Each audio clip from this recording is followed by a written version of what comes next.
Hi folks, welcome to Chapter 7 Advanced Tutorials. Now we're going to talk about repositioning the website name and the tagline. Let's take a look at this in one of our pages. This is the website name and here's your tagline. Once you make updates to those components, you may find it necessary to reposition them in the page, and you'll need to do this for each specific layout, being the primary layout, the secondary layout, and the minimized layout. So let's just jump into our editor and I'll show you what I'm talking about. In the, for example, we're previewing the index page. The index page uses the primary layout. So if we go to our site styles, we'll need to update the primary.css. While we're at it, we might as well update the secondary and the minimized CSS as well. Typically, the positioning of the components will be the same for all, but maybe not, and that's why you need to update them individually and test them in those particular layouts. But for the sake of this example, I'm just showing you how to do it. You can, once you learn how to do it and where to find that information, then you can just go and test each layout to make sure. Now, we'll start with the primary.css. We'll scroll on down, we'll find the text logo and the logo tagline. We use a absolute position using the top and the left or the right. You can change it to left or right just by typing in new information. If you see a pixel measurement, a percent measurement such as this, like 0% or 5%, what I want you to do when you're positioning or repositioning the logo is to remove the percent and type in px instead to get a pixel positioning.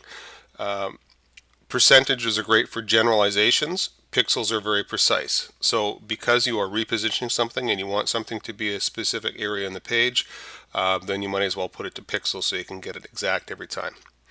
Right, and all you have to do to move it up or down on the page is to change the top position and the left position or the right position in pixels. If you wanted it further from the top, you'd increase the number.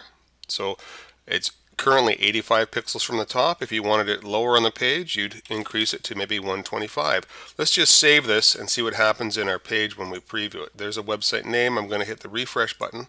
Actually, right after I resize my browser, I'm going to hit the refresh button and boom, there it is, moved down on the page.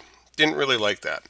So I would put it, use my Control Z, Control Z to go back, and maybe I want to move it further from the left side of the page. So I'll go with 255, save, I'll go back to my browser, refresh, and there it is. So you can see that you can move it from the top, you can move it further from the left, and that sort of a thing. Same with the primary tagline. You would just change the top position and the left position, and really this is more of an art form than it is anything else because it's just a matter of playing around. The key things I would point out would be make sure that you don't whack off one of the P or X's here and have something like 255X. So if you see your number followed by an underlined red squiggly thing, that means something went wrong. Just use the Control Z to sort of backspace until it goes away and then redo it. Okay, and that's all there really is to repositioning the logo and tagline. My little trick when I'm done and I'm happy with the position of my logo and my tagline is I copy these two lines, I go into my secondary, select or highlight, and then I paste. Let's see if I can just show you there. Just paste over top like so, paste, and do the same with the minimize. Just scroll down a little bit, select, and paste. Of course, they'll use Control C, Control V. It's a lot faster, but I wanted to demonstrate that for you. And then once I'm done that, I go and preview each of those types of layouts to make sure that they do line up the way I expected them to.